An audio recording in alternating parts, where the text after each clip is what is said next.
ထိုးတွေမပါနှစ်ယောက်သားဘဝကွာချအညတရကိုချေဟာအောက်တန်းကပါလား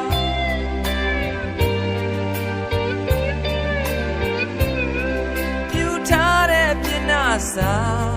ခုများအငယ်သာသူတစ်ပါးရဲ့သစ္စာမဟာ